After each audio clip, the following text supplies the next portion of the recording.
नमस्कार। आज मैं फिर से आपके सामने उपस्थित हूँ कॉमर्स के लेक्चर के लिए। आज मैं आपको सेमेस्टर 3 के लिए हम बात करेंगे और हम बात करेंगे कॉर्पोरेट अकाउंटिंग की।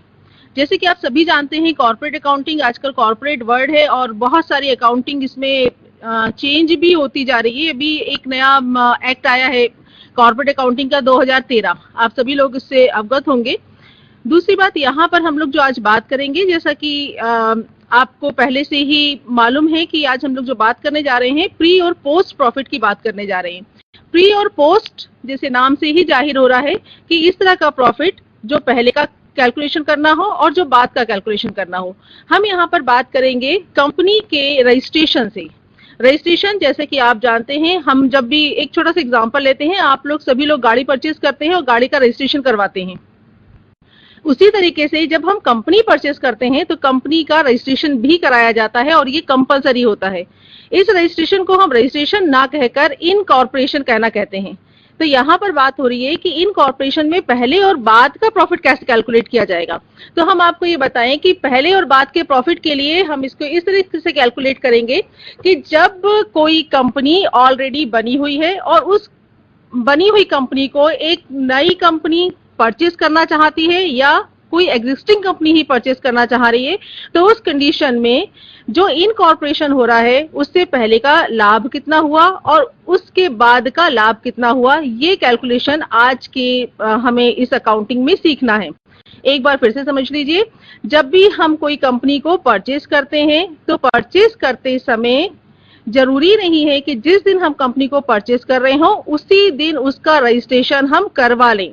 एक छोटा सा एग्जांपल जो अभी हमने आपसे डिस्कस किया था, फिर से सुन लीजिए कि जब हम अपनी गाड़ी परचेज करते हैं तो आपका जो रजिस्ट्रेशन होता है गाड़ी का, वो रजिस्ट्रेशन में कम से कम 1 महीना और मुझे तो लगता है 3 या 4 महीने तक उसमें लग जाते हैं और हमारे पास उसका रजिस्ट्रेशन जो कार्ड मिलता है 3-4 महीने के बाद आता है। तो यहाँ पर किस तरह की अवधि हुई कि परचेज जो गाड़ी हमने परचेज करी है, मान लीजिए आज की डेट पे परचेज करी है और उसका रजिस्ट्रेशन हो रहा है दिसंबर में, तो यहाँ अक्टूबर से लेकर दिसंबर तक प्री पीरियड हो गया और दिसंबर से बाद का जिस ईयर को हम अकाउंट क्लोज कर रहे हैं वहां तक का पोस्ट पीरियड हो गया। इसी तरीके से जब कंपनी परचेज की जाती है तो कंपनी परचेज करने के बाद हम उसकी फॉर्मेलिटीज करते हैं, उसका रजिस्ट्रेशन करवाते हैं, उसको इनकॉर्पोरेट करवाते हैं। तो जो हम पेपर्स रजिस्ट्रेशन ऑफिस में देते हैं और जिस डेट को रजिस्ट्रेशन होता है, जिसको हम इनकॉर्पोरेशन वर्ड यूज करेंगे, तो परचेज से लेकर इनकॉर्पोरेशन तक का जो टाइम होता है वो प्री प्रॉफिट कहलाता है और इनकॉर्पोरेशन से लेकर जिस ईयर हम अकाउंट क्लोज कर रहे हैं वहां तक का जो टाइम होता है वो पोस्ट पीरियड कहलाता है। एक छोटा सा डायग्राम मैं आपके सामने बना रही हूँ, वो आप देख लीजिए। जैसे मान लीजिए परचेज डेट, एक आपके पास है परचेज डेट, दूसरी डेट है आपके पास इनकॉर्पोरेशन की डेट, जिसको रजिस्ट्रेशन डेट भी कह सकते हैं, लेकिन हम कंपनी के लिए बात कर रहे हैं तो वो आपकी इनकॉर्पोरेशन डेट कहलाएगी। और एक तीसरी डेट होती है, वो कहलाती है अकाउंटिंग ईयर क्लोजिंग डेट। ये आपके पास 3 डेट है। हम यहां पर काम करने जा रहे हैं परचेज डेट से इनकॉर्पोरेशन की डेट का, जो प्री कहलाएगा, और इनकॉर्पोरेशन से अकाउंटिंग ईयर एंडिंग की डेट का जो आपका पोस्ट कहलाएगा। तो यहाँ पर आपके पास 2 अलग अलग चीजें, जैसा कि आपके हेडिंग में ऑलरेडी मेंशन ही है, प्री एंड पोस्ट की बात कर रहे हैं हम, प्री एंड पोस्ट प्रॉफिट की बात कर रहे हैं। तो परचेज डेट, जिस डेट को कंपनी परचेज करी है और जिस डेट को इनकॉर्पोरेट हो रही है वहां तक का जो प्रॉफिट कैलकुलेट किया जाएगा उसे हम प्री प्रॉफिट या हम इसको प्रायर प्रॉफिट के नाम से जानेंगे। इनकॉर्पोरेशन डेट, जिस तारीख को रजिस्ट्रेशन हो रहा है और जिस तारीख को हम अकाउंट क्लोज कर रहे हैं वहां तक का जो आपका टाइम पीरियड है वो पोस्ट प्रॉफिट कहलाएगा। तो मुझे लगता है कि आपको इजीली समझ में आ गया होगा। यहाँ पर हम बात करने जा रहे हैं प्रायर एंड पोस्ट प्रॉफिट की, और ये प्रायर एंड पोस्ट प्रॉफिट कौन सा है? कंपनी के इनकॉर्पोरेशन डेट से। तो यहाँ पे सबसे इंपॉर्टेंट आपकी डेट हो गई इनकॉर्पोरेशन की। जिस डेट को कंपनी इनकॉर्पोरेट हो रही है उससे पहले का प्रॉफिट प्रायर प्रॉफिट, जिस डेट को कंपनी इनकॉर्पोरेट हो रही है उसके बाद का जो प्रॉफिट होगा, जो कि हम कैलकुलेट करेंगे अकाउंटिंग ईयर क्लोज करने वाली डेट पर, वो आपका पोस्ट प्रॉफिट होगा। ये दोनों ही चीजें आज हमको सीखनी है। अब आपको मैं छोटी सी चीज बता दूं कि यहाँ पर आपको बहुत ज्यादा मेहनत करने की जरूरत नहीं है। जैसे हम प्रॉफिट एंड लॉस अकाउंट बनाते हैं वैसे ही इसमें भी प्रॉफिट एंड लॉस अकाउंट बनाया जाएगा। सिर्फ प्रॉफिट एंड लॉस में अमाउंट की 2 कॉलम हम कर देंगे। एक कॉलम में प्रायर प्रॉफिट लिखेंगे और दूसरे कॉलम में पोस्ट प्रॉफिट लिखेंगे। आपके पास क्वेश्चन में दिया हुआ होगा कि करेंट ईयर का टोटल एक्सपेंडिचर और टोटल प्रॉफिट इतना है। सिर्फ हमें कैलकुलेट करना है कि इस एक्सपेंडिचर में प्रायर पीरियड का एक्सपेंडिचर कितना है और पोस्ट पीरियड का एक्सपेंडिचर कितना है। इसी तरीके से जब हम ग्रॉस प्रॉफिट की बात करेंगे तो हमें देखना है कि इसमें ग्रॉस प्रॉफिट प्रायर पीरियड का कितना है और पोस्ट पीरियड का ग्रॉस प्रॉफिट कितना है। हम आगे चलें। यहाँ पर आपके पास स्क्रीन पे आ गया है profit loss prior and post to incorporation, और आप लोगों को इजीली समझ में आ गया होगा कि प्रॉफिट या लॉस दोनों ही कैलकुलेशन में हो सकते हैं। अगर कंपनी को लॉस हो रहा है तो प्रायर लॉस कहलाएगा, और अगर कंपनी को प्रॉफिट हो रहा है तो वो प्रायर प्रॉफिट कहलाएगा। और पोस्ट में भी इसी तरीके से हम देख सकते हैं। सेम वही चीज जिसके बारे में हम लोग बात कर रहे हैं, प्रायर प्रॉफिट और पोस्ट प्रॉफिट। एक ही प्रॉफिट एंड लॉस अकाउंट में 2 पार्टीशन करने हैं, एक निकलेगा प्रायर प्रॉफिट का और दूसरा निकलेगा पोस्ट प्रॉफिट का। ऑलरेडी हमारे पास एक्सपेंडिचर दिए हुए होंगे, उस एक्सपेंडिचर को हम डिफरेंट वे में प्रायर और पोस्ट में डिस्ट्रीब्यूट करके लिखेंगे। यहाँ पर प्रायर और पोस्ट की डेफिनेशन छोटी सी मीनिंग दे रखी है हमने। जब कोई रनिंग बिजनेस खरीदता है, जो ऑलरेडी मैं आपसे अभी चर्चा भी कर चुकी हूँ, अगर कोई रनिंग बिजनेस खरीद रहा है तो खरीदने परचेज डेट या जो क्रय की जो दिनांक है वहां से लेके इन कॉर्पोरेशन तक की डेट का जो प्रॉफिट होगा वो प्रायर पीरियड का कहलाएगा, और इन कॉर्पोरेशन की डेट का से लेकर अकाउंटिंग ईयर क्लोज होने तक का जो प्रॉफिट होगा वो पोस्ट पीरियड का प्रॉफिट कहलाएगा। प्रॉफिट एंड लॉस प्रायर और पोस्ट कैलकुलेट करने के लिए 2 मेथड यूज होते हैं। एक मेथड कहलाता है, हम क्या करें कि जो ऑलरेडी कंपनी, जो एग्जिस्टिंग कंपनी है, अगर वो पहले से ही बिजनेस में चल रही है, कोई नई कंपनी पुरानी कंपनी को परचेज करने के लिए नहीं बनी है, तो जो कंपनी पुरानी कंपनी को परचेज कर रही है वो अपने पुराने अकाउंट्स को क्लोज कर दे और जिस दिन से उसने कंपनी को परचेज किया है उस दिन से नया अकाउंट खोल ले।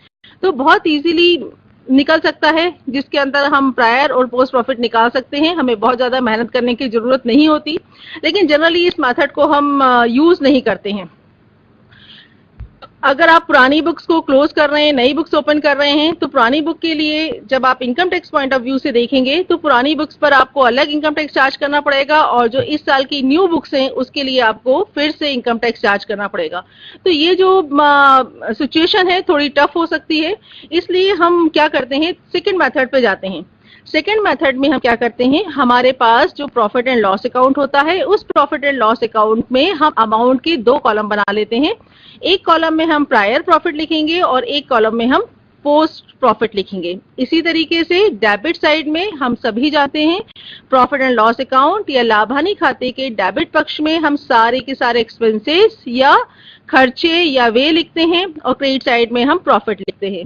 प्रॉफिट एंड लॉस के डेबिट में जो एक्सपेंडिचर हैं उन एक्सपेंडिचर को भी हम 2 भागों में बांटेंगे, प्रायर एक्सपेंडिचर कितना हो रहा है और पोस्ट एक्सपेंडिचर कितना हो रहा है।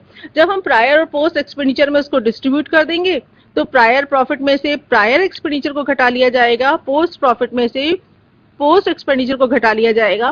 फिर जो आपका बैलेंस निकल कर आएगा वो नेट प्रॉफिट निकल कर आएगा, और इसी नेट प्रॉफिट में प्रायर प्रॉफिट या प्रायर नेट प्रॉफिट जिसको हम कह रहे हैं, या जो हमारा चैप्टर है या जो आज हम लोग पढ़ने जा रहे हैं, वो आपका कैलकुलेट हो जाएगा। बहुत सारे एक्सपेंडिचर आप लोगों ने देखे हैं, यहाँ पर भी कुछ मैंने आप लोगों को बता रखा है। मैं पहले भी आप लोगों से बोल चुकी हूँ कि ये जो चैप्टर है ये बहुत इजी है, हम सब इसको पढ़ चुके हैं, हम सब प्रॉफिट एंड लॉस अकाउंट बनाना जानते हैं। सिर्फ हमें उस प्रॉफिट एंड लॉस के 2 पोर्शन करने हैं, प्रायर और पोस्ट। इसलिए बिल्कुल ये दिमाग में मत रखिए कि ये जो चैप्टर है ये नया है। हमारे पास जो चैप्टर है पुराना है, सिर्फ हमें 2 पार्ट करने हैं। आप लोग जब फाइनल अकाउंट बनाते हैं तो फाइनल अकाउंट बनाते समय आपके पास सबसे पहले आ जाता है ट्रेडिंग काउंट। ट्रेडिंग काउंट का जब हम बैलेंस कैलकुलेट करते हैं तो वो बैलेंस कहलाता है आपका ग्रॉस प्रॉफिट।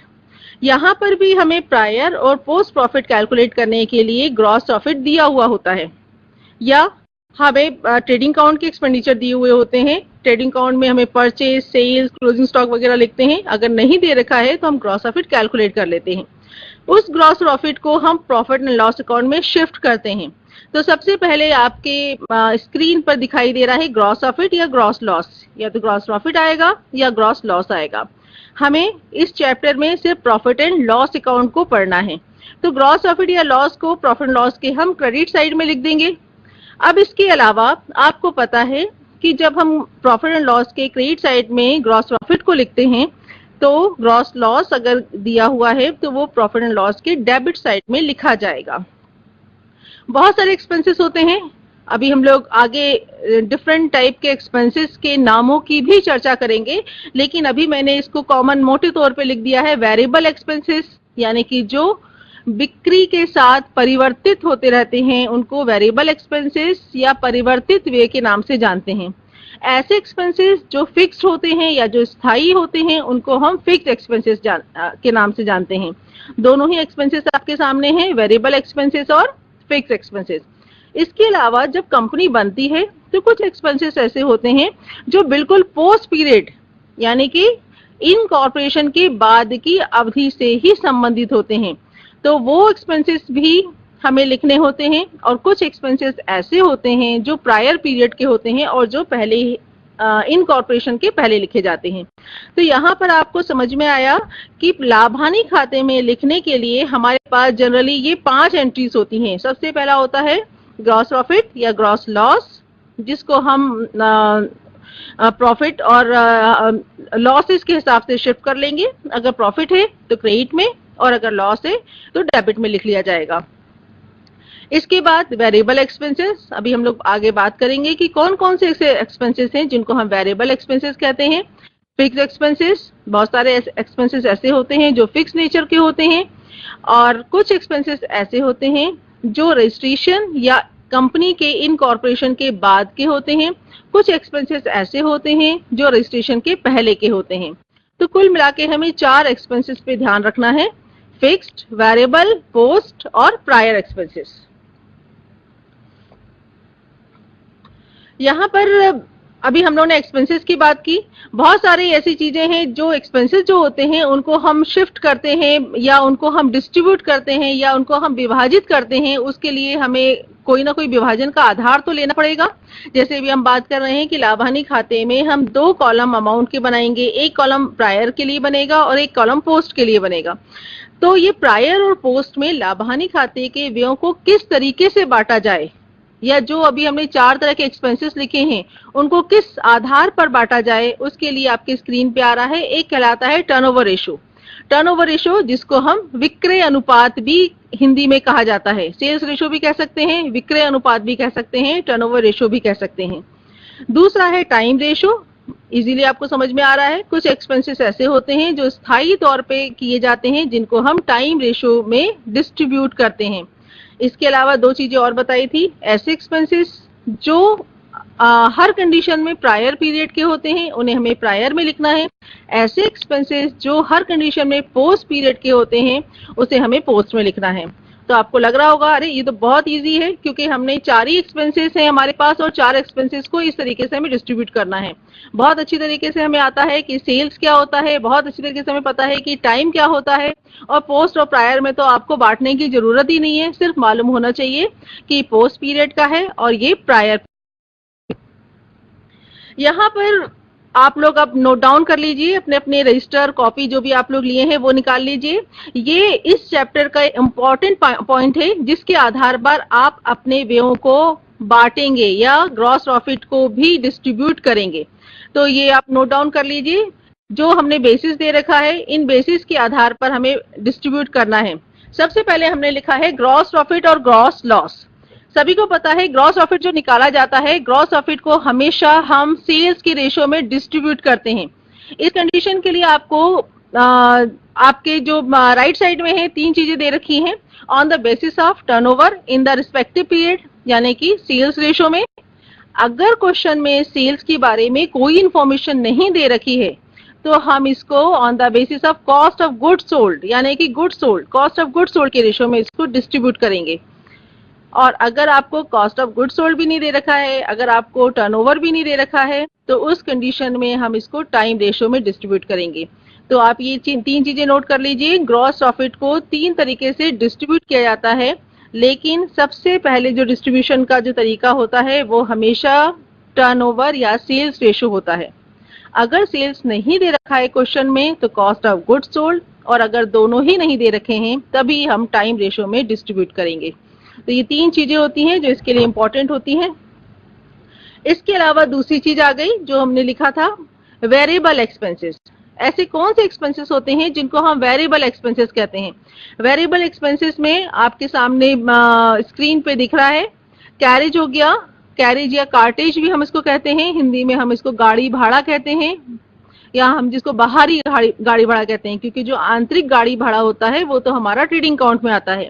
और यहाँ पर हम बात कर रहे हैं सिर्फ लाभ हानि खाते की या प्रॉफिट एंड लॉस अकाउंट की। तो हम उन्हीं एंट्रीज को, उन्हीं आइटम्स को पढ़ेंगे जो आपके प्रॉफिट एंड लॉस अकाउंट में लिखे जाते हैं। बाकी से इस चैप्टर में हमें कोई मतलब नहीं है। लाभ हानि खाते के विभिन्न व्ययों और लाभों को किस रेशो में डिस्ट्रीब्यूट करना है उसकी ही चर्चा हमें करनी है, उसी की अकाउंटिंग हमें इस चैप्टर में सीखनी है।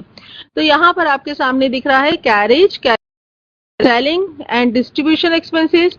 सभी को पता है selling and distribution expenses sale के साथ चलता है, जितना ज्यादा सेल होगा ये एक्सपेंसेस उतने ज्यादा होते हैं। फिर इसके अलावा commission on selling agent, travelling agent, advertisement, bad debts, brokerage और सेल्स प्रमोशन से रिलेटेड जो एक्सपेंसेस होते हैं उनको हम वेरिएबल एक्सपेंसेस कहते हैं। और आप एक चीज और भी इसमें नोटिस कर सकते हैं कि ये जो सारे के सारे एक्सपेंसेस हैं ये हमें दिखता है कि सेल्स से रिलेटेड हैं, यानी कि किस पर निर्भर होते हैं? विक्रय पर निर्भर होते हैं।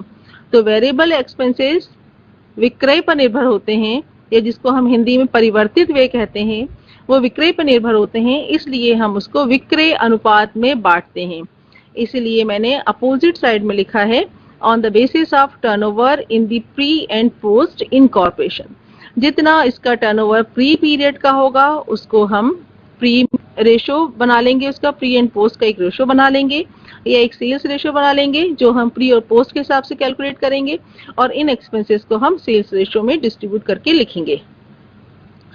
आप लोगों को जो क्वेश्चन हो वो बाद में अपन डिस्कस करेंगे, अभी आप लिखते जाइए। तो ये वो एक्सपेंसेस हैं जो वेरिएबल एक्सपेंस हैं जिनको हम सेल्स रेशो में डिस्ट्रीब्यूट कर रहे हैं। इसके बाद नेक्स्ट है आपका फिक्स्ड एक्सपेंसेस। पहले मैंने जो आपका चार्ट दिखाया था उसमें आपको वेरिएबल और फिक्स 2 तरह के एक्सपेंसेस दिखाए थे। वेरिएबल एक्सपेंसेस की हमने चर्चा कर ली। ये आपके सामने फिक्स एक्सपेंसेस हैं। ऐसे एक्सपेंसेस जो स्थायी रूप से होते हैं उनको हम टाइम रेशो में डिस्ट्रीब्यूट करते हैं। यहाँ पर जो फिक्स एक्सपेंसेस होते हैं उसके अंदर शामिल किया जाता है salary, office and administrative expenses, rent, rates, taxes, printing and stationery, telephone charges, telegram charges, postage, depreciation या मिसलेनियस एक्सपेंसेस, या जिसको हम विविध व्यय के नाम से जानते हैं। ये वो एक्सपेंसेस हैं जिनको हम टाइम रेशो में डिस्ट्रीब्यूट करते हैं। टाइम रेशो का मतलब वही प्री पीरियड कितना है और पोस्ट पीरियड कितना है। इसीलिए अपोजिट साइड में आपको दिख रहा है on the basis of time in the pre and post incorporation period. फिर से देख लीजिए, हमें यही ध्यान रखना है। ये है आपके वेरिएबल एक्सपेंसेस जिसके अंदर विक्रय से संबंधित एक्सपेंसेस आते हैं जिनको हम सेल्स रेशो में डिस्ट्रीब्यूट करते हैं। ये वो एक्सपेंसेस हैं जो आपके स्थायी तौर पे किए जाते हैं या जिनको हम फिक्स्ड एक्सपेंसेस कहते हैं, इनको हम टाइम की रेशो में डिस्ट्रीब्यूट करते हैं। आगे हम चलते हैं। कुछ ऐसे एक्सपेंसेस होते हैं जो प्री इनकॉर्पोरेशन पीरियड के ही होते हैं। अब ऐसे एक्सपेंसेस कौन से होते हैं जो इनकॉर्पोरेशन के पहले के होते हैं? अपोजिट में देखिए लिखा है charge to pre incorporation period, but if the purchase consideration is not paid on taking over a business, interest for the subsequent period is charged to post incorporation period। पहली लाइन से समझ में आता है कि इस तरह के एक्सपेंसेस जो प्री पीरियड के हैं उसको हमें प्री पीरियड में लिख देना चाहिए। जैसे पहली लाइन से समझ में आ रहा है, परचेस, बिजनेस परचेस किया है, इसका परचेस प्राइस अगर हम रजिस्ट्रेशन से पहले पेमेंट कर देते हैं तो वो आपका प्री पीरियड में ही आएगा हर हालत में। कई बार क्या होता है कि परचेज प्राइस को इनकॉर्पोरेशन के बाद तक भी हम पे नहीं करते या इनकॉर्पोरेशन होने के 1 महीने बाद तक करते हैं। तो इस कंडीशन में हमें नया टाइम रेशियो बताना पड़ता है कि प्री पीरियड का कितना है और पोस्ट पीरियड का कितना है। उस कंडीशन में हम इसको नए टाइम रेशियो में डिस्ट्रीब्यूट करके लिखेंगे और किसी भी इंफॉर्मेशन या डेट नहीं देने की कंडीशन में इंटरेस्ट ऑन परचेज प्राइस हमेशा प्री पीरियड में ही लिखा जाएगा। कुछ एक्सपेंसेस ऐसे होते हैं जो हमेशा पोस्ट पीरियड में ही आते हैं। वो एक्सपेंसेस कौन से हैं? आप देखिए, आपके स्क्रीन पे दिखाई दे रहा है expenses relating to post incorporation period, जैसे फॉर्मेशन एक्सपेंसेस। फॉर्मेशन एक्सपेंसेस का मतलब जो कंपनी बन रही है, तो कंपनी के बनाते समय जो एक्सपेंडिचर किए जाते हैं उनको हम फॉर्मेशन एक्सपेंसेस कहते हैं। इंटरेस्ट ऑन डिवेंचर्स, हम सभी जानते हैं जब कंपनी बन जाती है, जब कंपनी रजिस्टर्ड हो जाती है, उसके बाद ही कंपनी को राइट होता है कि वो डिवेंचर्स को इश्यू करे। तो वो जो डिवेंचर इश्यू कर रहा है उस पर जो इंटरेस्ट पेड किया जाएगा वो भी हमेशा पोस्ट पीरियड वाले प्रॉफिट एंड लॉस अकाउंट में ही लिखा जाएगा। डायरेक्टर्स फीस, डायरेक्टर्स भी कंपनी बनने के बाद अपॉइंट किए जाते हैं, इसलिए इसकी फीस भी हमेशा पोस्ट पीरियड में आएगी। फिर इसके अलावा डायरेक्टर्स का रेम्युनरेशन, एक ही बात है, फीस लिख लीजिए या रेम्युनरेशन ले लीजिए। प्रीलिमिनरी एक्सपेंसेस सब जानते हैं, जब हम शेयर्स को इशू करते हैं तो उस समय जो एक्सपेंडिचर होते हैं उनको हम प्रीलिमिनरी एक्सपेंसेस कहते हैं। फिर है शेयर इशू एक्सपेंसेस, शेयर को इशू करते समय जो एक्सपेंसेस आ रहे हैं वो। अंडरराइटिंग कमीशन और discount on issue of securities, ये जो एक्सपेंसेस हैं ये सारे के सारे एक्सपेंसेस आपके हमेशा ही पोस्ट पीरियड में आएंगे। तो इन एक्सपेंसेस को हम पोस्ट पीरियड में दिखाएंगे। इसके अलावा एक एक्सपेंडिचर ऐसा होता है जिसके बारे में अभी तक कंफ्यूजन है, उसके लिए कुछ इस तरीके से आप उसको डिस्ट्रीब्यूट कर सकते हैं। एक आपने सुना है ऑडिट फीस। ऑडिट फीस जो होती है, कई बार तो हमें बुक में दिखता है कि ये टाइम रेशियो में डिस्ट्रीब्यूट कर दिया गया है और कई बार दिखता है कि इसको पोस्ट पीरियड में लिखा गया है।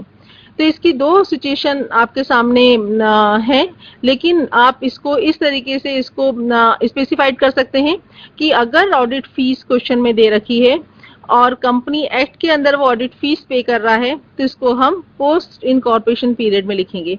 लेकिन अगर ऑडिट फीस दे रखी है और income tax point of view से हम ऑडिट फीस का कैलकुलेशन लेना चाहते हैं या हम उसको अपने लाभहानि खाते में दिखाते हैं तो इस कंडीशन में हम इसको टर्नओवर रेशियो में डिस्ट्रीब्यूट करके लिखेंगे। लेकिन दोनों ही कंडीशन में आपको एक नीचे नोट डालना पड़ेगा और बताना पड़ेगा कि ऑडिट फीस के लिए आपने उसको पोस्ट पीरियड में क्यों लिखा है या किसी रेशियो में डिस्ट्रीब्यूट किया है तो उसमें डिस्ट्रीब्यूट करने का रेशियो आपने क्यों लिया है, उस रेशियो को आपने क्यों यूज किया है। पहले भी मैं बता चुकी हूँ आपको, interest on purchase consideration to vendor, इस तरह का परचेज प्राइस जो हम इनकॉर्पोरेशन के बाद तक भी पे करते हैं, उसको पेमेंट करने के लिए अगर कोई इंफॉर्मेशन नहीं दे रखी है डेट की तो हम प्री पीरियड में लिखेंगे, और अगर आपके पास इंफॉर्मेशन दे रखी है और वो डेट आपकी इनकॉर्पोरेशन के बाद तक आती है तो नया टाइम पीरियड कैलकुलेट करेंगे और उस नए टाइम पीरियड में हम इसको कैलकुलेट करके डिस्ट्रीब्यूट करके लिखेंगे। अब बात ये आती है कि जो आपके पास प्री इनकॉर्पोरेशन पीरियड का प्रॉफिट या लॉस निकल कर आया है, इस प्रॉफिट और लॉस का जो यूज है वो हम किस तरीके से कर सकते हैं। तो हम आप सभी लोग बहुत अच्छी तरीके से जानते हैं, फिर से सुन लीजिए कि हम यहाँ पर प्री और पोस्ट प्रॉफिट की बात कर रहे हैं।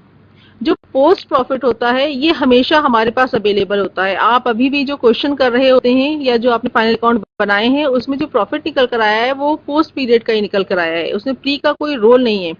तो उस प्रॉफिट का जैसा यूज कंपनी करती रही है उसका यूज वैसे ही करेगी, इसलिए उसके लिए मैंने अलग से कुछ इसमें समझाया नहीं है।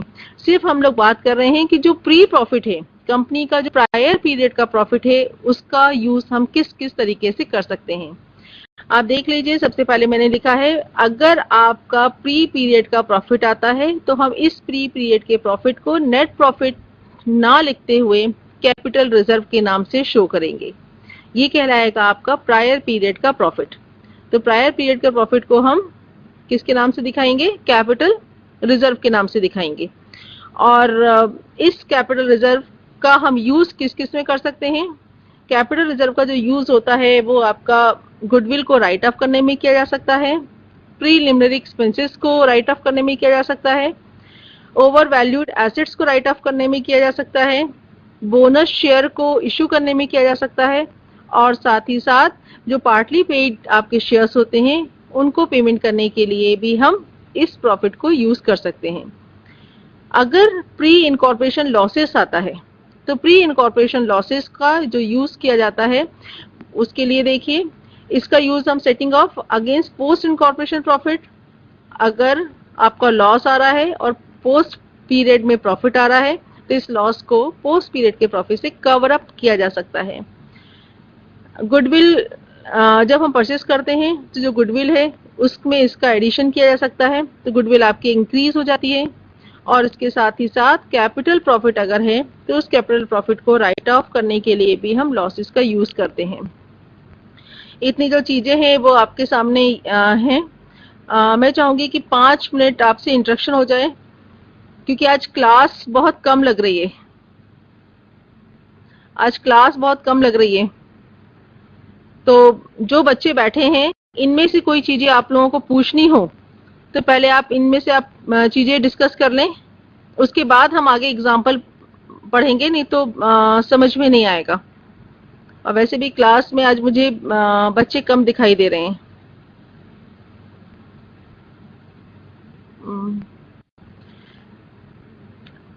कोई भी बच्चा जो अभी तक हम लोगों ने जितना सुना है, आगे पढ़ने से पहले इससे संबंधित कोई चीज आपको डिस्कस करनी हो तो वो अपना हैंड रेस कर दे या खड़ा हो जाए और बताए, उसके बाद हम आगे पढ़ाई करेंगे। क्योंकि आज मुझे क्लास में स्टूडेंट्स नहीं दिखाई दे रहे हैं, स्टूडेंट्स की संख्या आज कम है। अच्छा, स्टूडेंट्स बहुत कम दिखाई दे रहे हैं, तब हम आगे एग्जाम्पल करेंगे। मंडला के जो स्टूडेंट्स हैं वो अभी आए हैं शायद। स्टूडेंट्स बहुत कम दिखाई दे रहे हैं। हेलो। हाँ, आप लोग जो भी चीजें हैं, पहले आप लोगों को जो चीजें मैंने आप लोगों को बताई हैं वो चीजें आप थोड़ा डिस्कस कर लें, उसके बाद हम एग्जाम्पल करेंगे, नहीं तो हम लोगों को समझ में नहीं आएगा कि हम किस संबंध में बात कर रहे हैं। तो जो भी बच्चे दिखाई दे रहे हैं वो बच्चे हरदा की जो गर्ल्स बैठी हुई हैं हरदा में, आपको सब समझ में आ गया है जितना भी हम लोगों ने डिस्कस किया?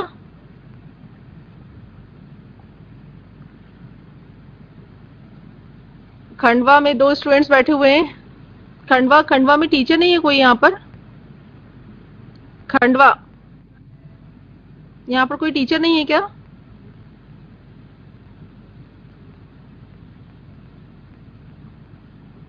आज स्टूडेंट्स कम है।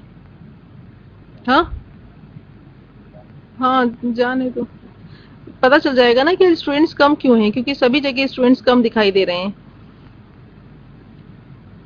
हाँ, खंडवा में जो 2 बच्चे बैठे हुए हैं, बच्चे आप लोगों को जो अभी डिस्कस किया वो आपको सब समझ में आया है? सारी चीजें प्रॉफिट लॉस अकाउंट जो अभी डिस्कस किया आया है? ठीक है। और बाकी बच्चे क्यों नहीं आए हैं आज? आज बच्चे इतने कम क्यों हैं?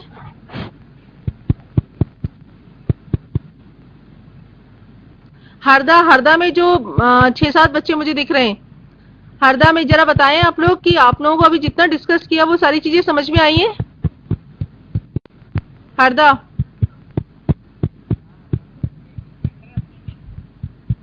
आप लोग जब जवाब देंगे उसके बाद ही आगे बढ़ेंगे। हाँ बताइए, ब्लू सूट वाले बताइए बेटा, आप लोगों को जितना भी डिस्कस किया है वो सब समझ में आया है? सबसे आगे जो स्टूडेंट्स बैठे हैं हरदा से बात कर रही हूं मैं।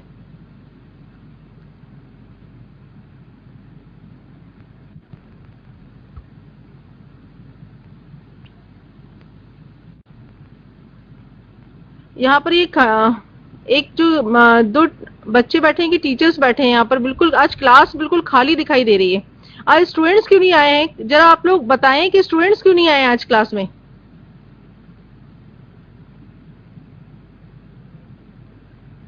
सभी जगह बच्चों की जो संख्या है वो बहुत कम है।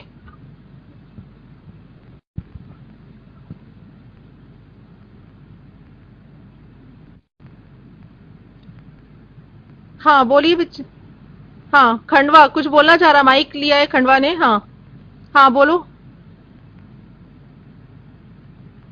बोलिए।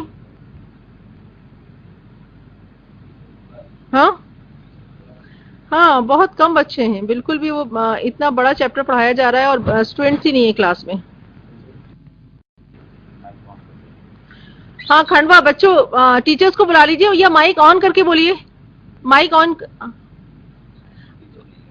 ठीक है कोई बात नहीं, माइक ऑन कर लीजिए, माइक ऑन कीजिए, माइक बंद है, ऑन करिए माइक। टीचर्स कोई नहीं दिखाई दे रहा क्या आपका? बैठ जाओ, अच्छा परेशान मत हो, बैठ जाइए अब। हाँ और दूसरे दूसरे उससे ये गुना दिख रहा है क्या? गुना है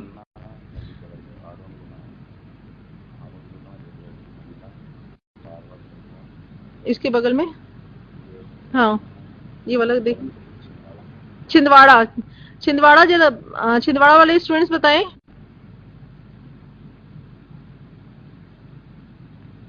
छिंदवाड़ा के स्टूडेंट, जितना भी हम लोगों ने डिस्कस किया वो आपको सबको समझ में आया है?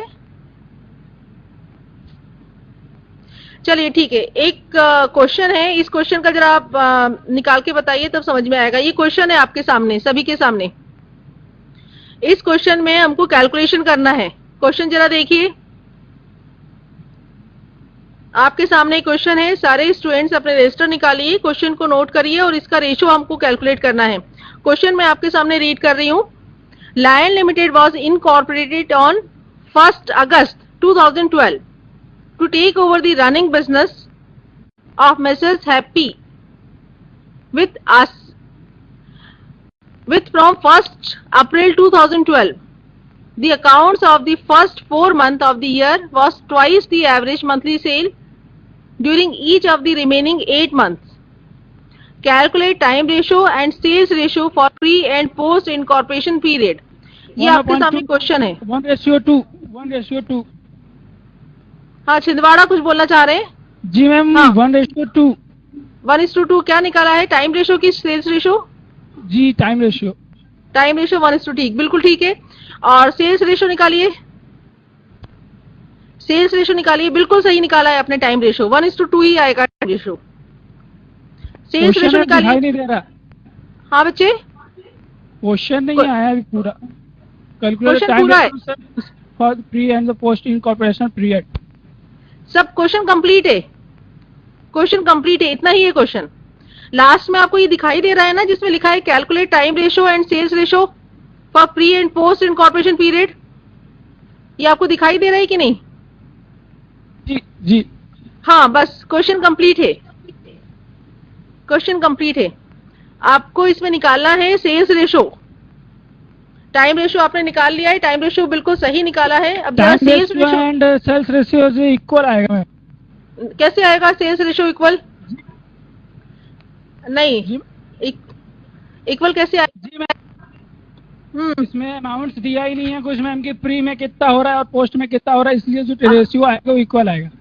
नहीं नहीं नहीं ऐसा नहीं है, यहाँ पर ये लिखा है, तीसरी लाइन देखिए, the accounts of the first 4 months of the year was twice the average monthly sales during of the month remaining 8 months। ये लिखा है।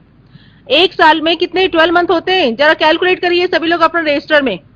यहाँ पर इसने बिजनेस कब परचेज किया है? अप्रैल में। देखिए जरा, बिजनेस परचेज किया है अप्रैल में, 1 अप्रैल को। अप्रैल से लेके 12 मंथ तक, अप्रैल, मई, जून, जुलाई, अगस्त, सितंबर, अक्टूबर, नवंबर, दिसंबर, जनवरी, फरवरी और मार्च। ये 12 मंथ्स आपके सामने मैंने लिखे हैं। यहां पर इसने लिखा है the accounts of the first 4 months of the year was twice the average monthly sales during each of the remaining 8 months। जो बचे हुए 8 महीने का सेल है उससे डबल होता है फर्स्ट 4। डबल का मतलब अप्रैल में 2, मई में 2, जून में 2, जुलाई में 2, ये फर्स्ट 4 मंथ हो गए जिसमें ट्वाइस हो रहा है, और बाकी का मतलब है किसका ट्वाइस, रिमेनिंग 8 मंथ का। तो इसका मतलब है कि बाकी में जो सेल है वो 1 है। ठीक है, इतनी चीजें समझ में आ रही हैं। यहां पर फर्स्ट 4 मंथ का डबल है, ट्वाइस है, बाकी रिमेनिंग का। अभी आपने टाइम रेशियो निकाला, टाइम रेशियो आपने बिल्कुल सही निकाला है, क्योंकि 1 अगस्त को ये यहाँ पर रजिस्टर्ड हो रही है, अप्रैल मई 1:1। अब यहाँ बिल्कुल ठीक है, यहाँ पर आपका फर्स्ट 4 मंथ का रेशियो कितना आया, फर्स्ट 4 मंथ कितने, और बाकी का कितना हुआ, 8 मंथ हुए, इसलिए रेशियो बन गया इसका 1:1। लेकिन कैलकुलेट करने का मेथड ये है जो आपके सामने स्क्रीन पे दिखाई दे रहा है। और टाइम रेशियो, जिन बच्चों को टाइम रेशियो नहीं समझ में आया है एक बार फिर से समझ लीजिए। यहां पर जो क्वेश्चन दे रखा है, इनकॉर्पोरेट हो रही है कंपनी 1 अगस्त को, बिजनेस परचेज किया है 1 अप्रैल को, 1 अप्रैल से लेकर 1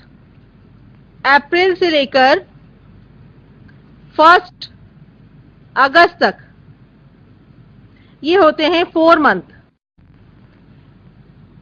तो 4 महीने इनकॉर्पोरेशन के पहले के हैं, 4 महीने इनकॉर्पोरेशन के पहले के हैं, और बाकी 8 महीने इनकॉर्पोरेशन के बाद के हैं। इसलिए इसका जो रेशियो कहलाया वो कहलाया 4:8। रेशियो जो कहलाया 4:8, ये 4:8 जो है वो टाइम रेशियो है। और इसका जो सेल्स रेशियो है वो आया है 8:8, या इसको हम कहेंगे 1:1। मुझे लगता है कि सभी की समझ में आ गया हो गया। अगर किसी को समझ में नहीं आया है रेशो, तो वो खड़े होकर पूछ सकता है। सेल्स रेशो या टाइम रेशो किसी की समझ में नहीं आया है तो वो खड़े होकर पूछ सकता है। ठीक है, तो आपको ये सभी दोनों ही रेशो आपको क्लियर हो गए। चलिए आगे क्वेश्चन करते हैं। ये क्वेश्चन है अब आपके सामने, सेकंड क्वेश्चन। इस क्वेश्चन को देखिए, इसमें आपको कैलकुलेट करना है ग्रॉस प्रॉफिट। प्रायर पीरियड का ग्रॉस प्रॉफिट कैलकुलेट करना है और पोस्ट पीरियड का ग्रॉस प्रॉफिट कैलकुलेट करना है। क्वेश्चन मैं आपके सामने पढ़ देती हूं, आप लोग भी पढ़िए, स्क्रीन पे सभी की दिखाई दे रहा है।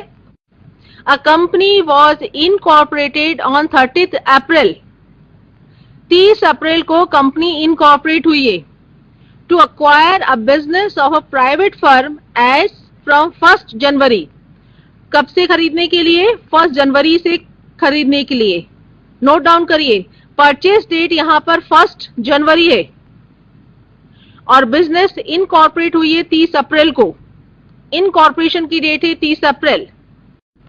The company close its accounts books on 31 December. Accounting year जो क्लोज हो रहा है वो 31 दिसंबर को हो रहा है। The gross profit for the whole period was found out to be rupees 1,20,000। एक साल का जो प्रॉफिट है वो 1,20,000 रुपए है। सेकेंड पॉइंट में दे रखा है, the sales for the month of August were 3 times of the average. It was twice the January and July। जनवरी और जुलाई में ये डबल होता है। इट वॉज 1.5 टाइम्स फॉर अक्टूबर, और अक्टूबर में 1.5 टाइम्स है, दिसंबर में भी 1.5 टाइम्स है, and it was half of the average sales for November, और आधा है एवरेज सेल का आधा नवंबर में। आपको कैलकुलेट करना है ग्रॉस प्रॉफिट। प्रायर पीरियड का ग्रॉस प्रॉफिट कितना आया। जब आप प्रायर पीरियड का कैलकुलेट कर लेंगे तो ऑटोमेटिकली आपका पोस्ट पीरियड का भी ग्रॉस प्रॉफिट कैलकुलेट हो जाएगा। कैलकुलेट करिए आप लोग और बताइए ग्रॉस प्रॉफिट। पहले तो आप मुझे बताइए कि इसमें टाइम रेशो कितना होगा और सेल्स रेशो कितना होगा। जब आप टाइम और सेल्स रेशो निकाल लेंगे तो ग्रॉस प्रॉफिट को हम डिस्ट्रीब्यूट करेंगे सेल्स रेशो में।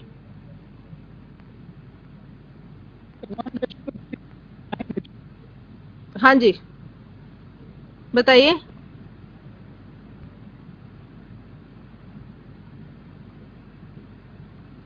टाइम रेशो कितने बच्चों ने निकाल लिया? टाइम रेशो बहुत इजी है, निकल जाएगा। इजीली आप कैलकुलेट कर सकते हैं टाइम रेशो को। टाइम रेशो जिन बच्चों ने निकाल लिया हो वो हैंड रेज करके बता सकते हैं। हाँ बताइए। गुड। क्या आया है time ratio? 1:3. 1:3 and sales ratio 3:8. First जनवरी को परचेज किया है उसने। 1 जनवरी से लेके 30 अप्रैल तक कितने मंथ हुए? 1 जनवरी से लेके 30 अप्रैल। 30 अप्रैल को इनकॉर्पोरेट हुई है ना। जनवरी, फरवरी, मार्च, अप्रैल, कितने मंथ हुए? यहाँ पर आपको जो दे रखा है इनकॉर्पोरेशन की जो डेट दे रखी है वो 30 अप्रैल दे रखी है। तो जनवरी पूरा हो गया, फरवरी पूरा हो गया, मार्च पूरा हो गया और अप्रैल पूरा हो गया। तो यहाँ पर 30 अप्रैल है ना। कितने मंथ हो गई है यहाँ तक? यहाँ तक हो गई है 4 मंथ। 4 मंथ्स हो गए, है ना। और फिर इसके बाद अप्रैल के बाद आता है मई। मई से लेके दिसंबर तक। दिसंबर इसका अकाउंटिंग ईयर है, तो मई से दिसंबर तक कितने मंथ हो गए? 8 मंथ हुए। इसका भी जो रेशियो निकल कर आएगा वो 4:8 या 1:2 निकल कर आएगा। ये कहलाएगा आपका टाइम रेशो। ठीक है छिंदवाड़ा, ठीक है ना। ये वाला रेशो सही निकाला है 4:8 का। आगे सबको समझ में 4:8 यहाँ पर जो रेशो निकाला है वो ठीक निकाला है कि नहीं? 4:8। अब आपको सेल्स रेशो निकालना है।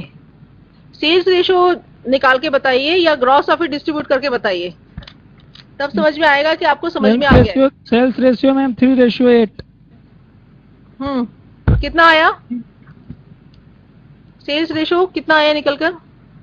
और भी दूसरे कॉलेज के बच्चे भी ट्राई कर रहे हैं कि नहीं? सिर्फ छिंदवाड़ा ही कर रहा है? दूसरे कॉलेज के स्टूडेंट्स भी बताएं। छिंदवाड़ा में और भी बच्चे। हाँ 1:3 आएगा मैम सेल्स रेशियो। 1:3 आएगा। नहीं आप इसको क्या करो, फिर से जरा इसको थोड़ा मेथड इसका थोड़ा चेंज करना पड़ेगा हमें। लिखिए जरा जनवरी से लेके दिसंबर तक वो डाल लीजिए आप, या फिर ऐसा लिख लीजिए जितने यहाँ पर मंथ के बारे में इंफॉर्मेशन दे रखी है उतने मंथ हम लिखते जाएंगे। देखिए जरा आपने अपनी स्क्रीन पे देखते जाइए।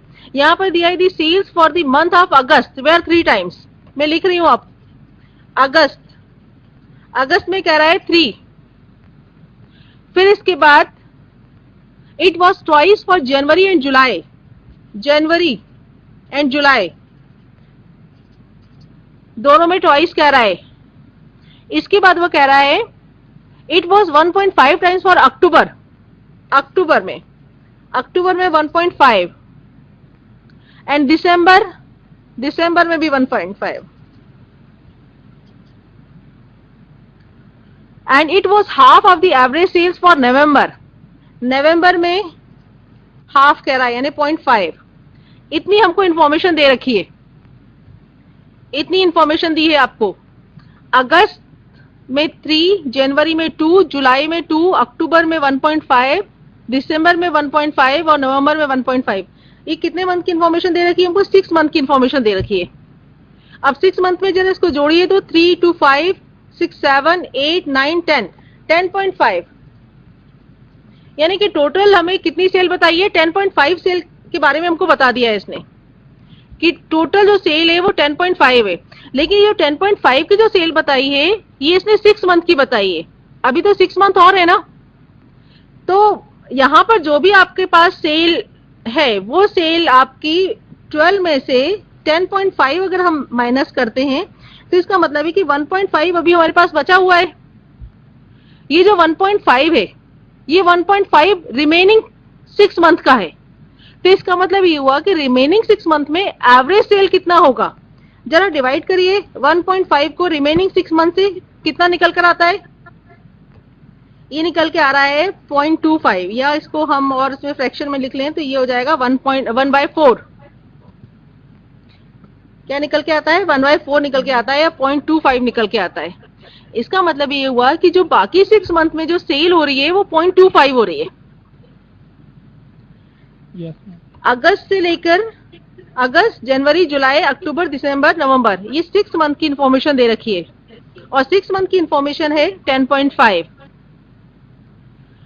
12 में से 10.5 माइनस किया तो वो निकल कर आया 1.5। ये जो 1.5 है ये 6 मंथ के बारे में दे रखा है। इसका मतलब है कि बाकी का जो सेल है वो 0.25 है 6 मंथ का। अब आप बाकी मंथ लिख लीजिए। इसमें कौन कौन से मंथ रह गए? जनवरी से रह गया है, जनवरी हो गया है, फरवरी रह गया है, फरवरी में 2.5, फरवरी के बाद मार्च अभी रह गया है, मार्च में 2.5 हो गया। मार्च के बाद अप्रैल के बारे में भी नहीं दिया, अप्रैल में 2.5 हो गया। अप्रैल के बाद मई 2.25, जून के बारे में भी नहीं दिया है, जुलाई दे दिया है, अगस्त दे दिया है, अक्टूबर दे दिया है, नवंबर दे दिया है, दिसंबर दे दिया है। एक मंथ बीच में रह गया, फरवरी मार्च अप्रैल। कौन सा मंथ रह गया? एक मंथ कौन सा रह गया यहाँ बीच में? जनवरी, फरवरी, मार्च, अप्रैल, मई, जून, जुलाई, अगस्त, सितंबर में भी 2.5 है। ये हमारे पास इंफॉर्मेशन दे रखी है।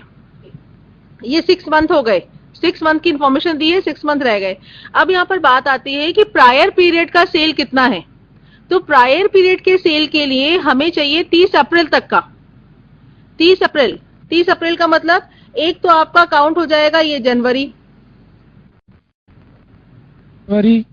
फरवरी, मार्च और अप्रैल। अब इन चारों को जरा जोड़िए, इन चारों को जोड़िए। 2 और ये 0.25 3 बार है। इसका मतलब ये हुआ 2.75, 2.75 हो गया। ठीक है, अब ये 2.75 है। टोटल मंथ तो 12 ही होते हैं ना, बाकी भी आप जोड़ सकते हो, बाकी भी आप जोड़ सकते हैं। और अगर आपको बाकी नहीं जोड़ना है तो आप इसको घटा भी सकते हैं। 12 में से 2.75 घटा दीजिए, 12 में से 2.75 9.25। तो यहाँ पर हमारा जो सेल्स रेशो हुआ वो कहलाया 2.75:9.25। आपका सेल रेशो हो गया। अब इस सेल रेशो में ग्रॉस प्रॉफिट को डिस्ट्रीब्यूट करना है, जरा डिस्ट्रीब्यूट कर लीजिए। अब कोई भी इसमें प्रॉब्लम नहीं है। 1,20,000 को 2.75:9.25 की रेशो में डिस्ट्रीब्यूट करिए और बताइए कितना ग्रॉस प्रॉफिट निकल कर आता है। इसको आप ऐसे भी लिख सकते हैं। आपका ग्रॉस प्रॉफिट कितना है? 1,20,000 है। 1,20,000 इंटू 2.75/12, ये कट गया यहाँ पर, तो ये आ गया 2,75,000। ये क्वेश्चन है आपका। जो क्वेश्चन आपको पूछा गया वो यही पूछा है कि ग्रॉस प्रॉफिट प्रायर पीरियड का ग्रॉस प्रॉफिट कितना आ रहा है। तो जो आपका ग्रॉस प्रॉफिट आ रहा है प्रायर पीरियड का वो आ रहा है 2,75,000। ये आपका क्वेश्चन है। इसमें आप लोगों को कुछ प्रॉब्लम हो तो बताइए, नहीं तो आगे हम लोग एक नया क्वेश्चन करने जा रहे हैं।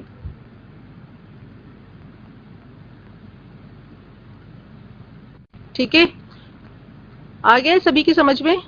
किसी को पूछना है इसमें कोई?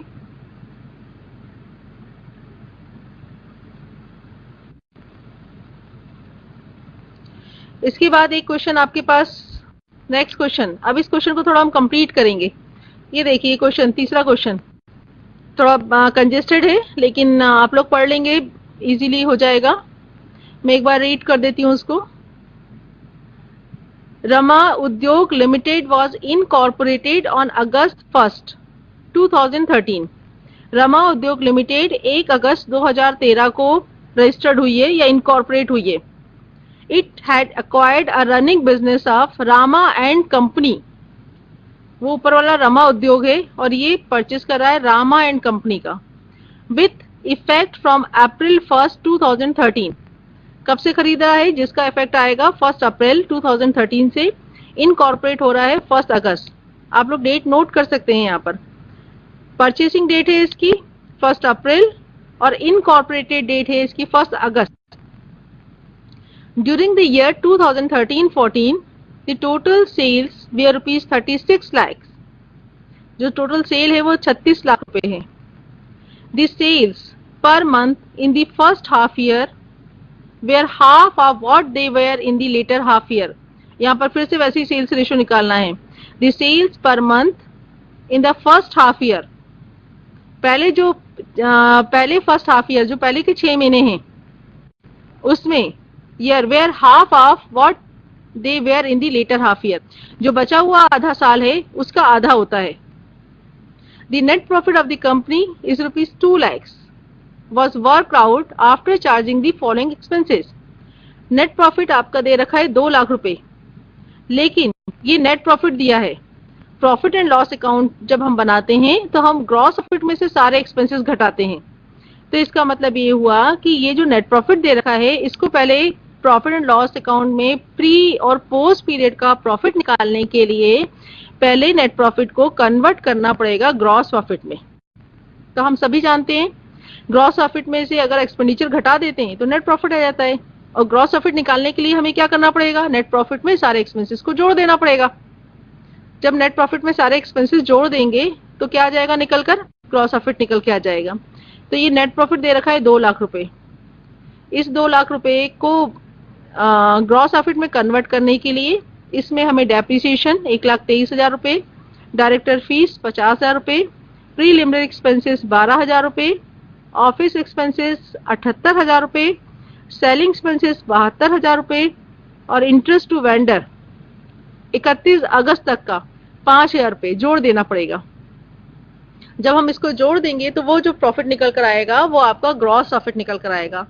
तो सबसे पहले सारे बच्चे इसका ग्रॉस प्रॉफिट निकाल लो जरा, बताओ जरा ग्रॉस प्रॉफिट कितना आ रहा है।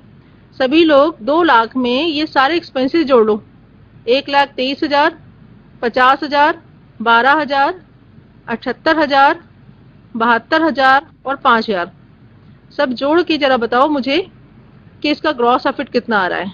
उसके बाद फिर हम आगे क्वेश्चन सॉल्व करेंगे, ठीक है। फिर इसके बाद हम निकालेंगे कि इसमें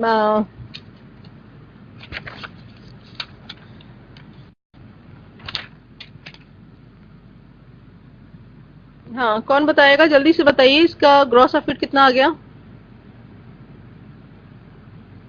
फटाफट हैंड रेज करना, जोड़ लो और जोड़ के जल्दी से ग्रॉस प्रॉफिट बताओ मुझे। थोड़ा फास्ट करो, हमें क्वेश्चन कंप्लीट करना है, क्लास खत्म होने से पहले क्वेश्चन हमको कंप्लीट करना है।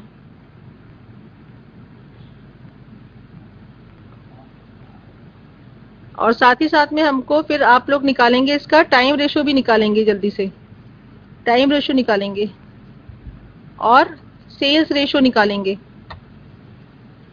जब तक हम ये दोनों रेशियो कैलकुलेट नहीं करेंगे तब तक हमारा सवाल आगे नहीं बढ़ेगा। सवाल वैसे ही है जैसे हम लोग हमेशा करते आए हैं, सवाल में कोई प्रॉब्लम नहीं है, सवाल वैसे ही है जैसा कर रहा है, लेकिन हमें आना चाहिए कि टाइम रेशियो क्या है और सेल्स रेशियो क्या है। और जब हमको ये समझ में आ जाएगा कि टाइम रेशियो क्या है और सेल्स रेशियो क्या है तो उसके हिसाब से हम अपने एक्सपेंसेस को इस रेशियो में फटाफट डिस्ट्रीब्यूट करके लिख लेंगे और प्री और पोस्ट का प्रॉफिट कैलकुलेट कर लेंगे। किसने निकाला है जल्दी से बताइए, ग्रॉस प्रॉफिट किसने निकाला है, हैंड रेज कर ले जरा फटाफट। कौन से बच्चे हैं जिन्होंने ग्रॉस प्रॉफिट कैलकुलेट कर लिया? खंडवा 2 बच्चे, अच्छे वाले बच्चे बैठे हैं जो 2, बताओ जरा कितना टोटल किया, ग्रॉस प्रॉफिट कितना निकाला है? हाँ बोलो सारे अच्छा ठीक है, माइक नहीं चल रहा आपका, बैठ जाओ, हाँ बैठो। सारे एक्सपेंसेस जोड़ लिए हैं आप लोगों ने? टोटल एक्सपेंसेस कोई दूसरा कॉलेज बताए जिनका माइक चल रहा हो? सर एक्सपेंसेस जोड़ने के बाद ग्रॉस प्रॉफिट कितना आ रहा है? बच्चों आप लोग फटाफट बोलो, जब बोलोगे ना तभी समझ में आएगा कि आप लोगों को समझ में आ रहा है, नहीं बोलोगे तो फिर ऐसा लगता है कि जैसे बिल्कुल आप लोग मूक बने हुए बैठे हैं। तो प्लीज आप लोग बोलो तो समझ में आए और क्वेश्चन को हम आगे बढ़ाएं। हाँ बोलो, बोलिए कितना आ रहा है? हरदा दिखने लगा मुझे स्क्रीन पर, हरदा वाले बच्चे, हाँ बोलो बच्चे। 3,40,000। 3,40,000, 3,40,000 सारे एक्सपेंसेस आ रहे होंगे, सारे एक्सपेंसेस जोड़े हैं क्या? और अब इसको नेट प्रॉफिट में भी तो जोड़ लो 2 लाख को, नेट प्रॉफिट। हाँ तो हमें ग्रॉस प्रॉफिट निकालना है ना, तो ग्रॉस प्रॉफिट हो जाएगा आपका, ग्रॉस प्रॉफिट का फार्मूला आप लोग सब लोग जानते हैं। ग्रॉस प्रॉफिट का फार्मूला बिल्कुल नया नहीं है, आपको पता है। ग्रॉस प्रॉफिट का मतलब होता है नेट प्रॉफिट प्लस एक्सपेंसेस। तो यहाँ पर जो आपको ग्रॉस प्रॉफिट क्वेश्चन में दे रखा है वो दे रखा है 2 लाख रुपए, 5,40,000। हाँ गुड, वेरी गुड। आपने ये निकाला 3,40,000, तो टोटल आपका ग्रॉस प्रॉफिट आ गया 5,40,000। बिल्कुल सही, हाँ ठीक है। अब इस 5,40,000 से हमें क्वेश्चन सॉल्व करना है। अब यहाँ पर हमें ये भी देखना है कि टाइम रेशो क्या है। तो टाइम रेशो निकालने के लिए 1 अप्रैल को इसने कब परचेज किया है, 1 अप्रैल दिख रहा है सभी को क्वेश्चन में, 1 अप्रैल ये इसकी परचेज डेट है। और इसके बाद हमें दिख रहा है 1 अगस्त। 1 अगस्त जो दे रखा है ये इसकी इनकॉर्पोरेट की डेट है, ठीक है। अब अकाउंटिंग ईयर कब क्लोज हो रहा है इसका, अकाउंटिंग ईयर बताओ कब क्लोज है, कौन सा ईयर, कुछ नहीं दे रखा तो हम यहाँ पर दिया है। अकाउंटिंग ईयर क्लोज हो रहा है 31 मार्च को, अकाउंटिंग ईयर क्लोज हो रहा है 31 मार्च, ये क्लोजिंग है। यहाँ पर 1 अप्रैल से लेके 1 अगस्त कितने मंथ हो गए, अप्रैल, मई, जून, जुलाई, फिर यहाँ पर 4 मंथ हो रहे हैं, 4 मंथ्स हो गए। फिर 1 अप्रैल से लेकर 1 अगस्त से लेके 31 मार्च, 1 अगस्त से लेके 31 मार्च, यहाँ पर इसके कितने मंथ हो गए, 8 मंथ। रेशो वही हो गया 4:8 या 1:2। टाइम रेशो आ गया 1:2। सभी को समझ में आ गया होगा, टाइम रेशो आ गया 1:2। अब इसके बाद इसमें ये सेल्स रेशो निकालना है जो बहुत इंपॉर्टेंट है। The sales per month in the first half year were half of what they were in the later half year। जो बाकी के 6 महीने हैं उन 6 महीने का फर्स्ट हाफ ईयर में हाफ है। The sales per month in the first half year were half of what they were in the later half year। बचे हुए 6 महीने का पहले 6 महीने में आधा है। इसका मतलब ये हुआ कि सेल्स रेशो के लिए अप्रैल से आप जब लिखना शुरू करेंगे 6 मंथ, तो फर्स्ट 6 मंथ में आधा बोल रहा है, आधे का मतलब 1/2, 6 बार 1/2। फर्स्ट हाफ ईयर में 6 बार 1/2 हो गया, 1 2 3 4 5 और ये 6, और बाकी 6 मंथ में ये है। लेकिन यहाँ पर आपकी जो कंपनी इनकॉर्पोरेट हो रही है वो 1 अगस्त को हो रही है। तो अगस्त का मतलब अप्रैल, मई, जून, जुलाई और अगस्त। तो यहाँ पर जो आपका अप्रैल, मई, जून, जुलाई, अगस्त, तो ये 4 मंथ ही प्रायर पीरियड आ रहा है। तो ये सब हम जब इन चारों को जोड़ेंगे तो इन चारों को जोड़ने पर हमारा रेशो बनेगा 2, और जब हम बाकी का जोड़ेंगे 1 2 3 4 5 6 और ये 7, ये रेशो बना 7। तो सेल्स रेशो आपका आ गया 2:7। आ गया सभी की समझ में, सेल्स रेशो आ गया 2:7। मुझे लगता है कि क्लियर हो गया है। फर्स्ट हाफ ईयर में आधा है, तो फर्स्ट हाफ ईयर में आधे के लिए ये आधा आधा हमने ले लिया, तो आधा तो फर्स्ट हाफ ईयर में यहां तक जा रहा है। ऑपरेट हो रही है कंपनी वो 1 अगस्त को हो रही है, तो जो प्रायर पीरियड का आपका पोर्शन है वो प्रायर पीरियड का सिर्फ इतना आ रहा है। इसमें आने के लिए सिर्फ ये 2 होते हैं, 2 के लिए, और बाकी का जो रिमेनिंग आपका मंथ है वो 7 बच रहा है। तो जो रेशो हो गया वो आपका 2:7 का हो गया, 2:7। तो मुझे लगता है कि आगे सभी को समझ में ये। अब हम इसका क्वेश्चन करेंगे, प्रॉफिट एंड लॉस अकाउंट बनाएंगे इसी रेशो के हिसाब से, ठीक है। तो आप लोग ऐसा कर सकते हैं, यहाँ पर सेल्स रेशो भी हमने निकाल लिया है और टाइम रेशो भी निकाल लिया है। ये वाली क्लास कल भी कंटिन्यू होगी और सेम चैप्टर हम लेंगे इसमें। तो आपको इस क्वेश्चन को करके भी लाना है। तो आप जो प्रॉफिट एंड लॉस अकाउंट बनाएंगे जैसे बनाते हैं उसका फॉर्मेट मैं आपको बता देती हूँ। एक ये प्रॉफिट एंड लॉस अकाउंट जो आप बनेगा उसको आप इस तरीके से बना लीजिएगा। इसमें कॉलम आप बनाएंगे ऐसे, ये आपके कॉलम होंगे, ये कहलाएगा आपका पर्टिकुलर, ये कहलाएगा आपका प्रायर पीरियड, ये आपका पोस्ट पीरियड ये पर्टिकुलर, प्रायर और पोस्ट, ये आपका फॉर्मेट रहेगा। इस फॉर्मेट में जो आपको मैंने पहले लिखाया है कि ऐसे कौन से एक्सपेंडिचर होते हैं जो टाइम रेशो में डिस्ट्रीब्यूट होंगे, उनको आप टाइम में डिस्ट्रीब्यूट करेंगे। ऐसे एक्सपेंसेस जो सेल्स रेशो में डिस्ट्रीब्यूट होते हैं उनको सेल्स में डिस्ट्रीब्यूट करेंगे। इसके अलावा ऐसे एक्सपेंडिचर जो हमेशा पोस्ट पीरियड में आते हैं उनको हमें पोस्ट में लिखना है, और जो प्रायर पीरियड में आते हैं उनको हमें प्रायर में लिखना है। तो इस तरीके से आप लोग कल ये क्वेश्चन करके लेकर आएंगे। और आज अभी आपको कोई क्वेश्चन और पूछना है तो आप पूछ लीजिए, नहीं तो हम कल एक आध क्वेश्चन जो आपको लग रहा हो तो वो आप पूछ लीजिए क्वेश्चन से रिलेटेड, नहीं तो कल हम इसको अभी कंटिन्यू करेंगे इस चैप्टर को।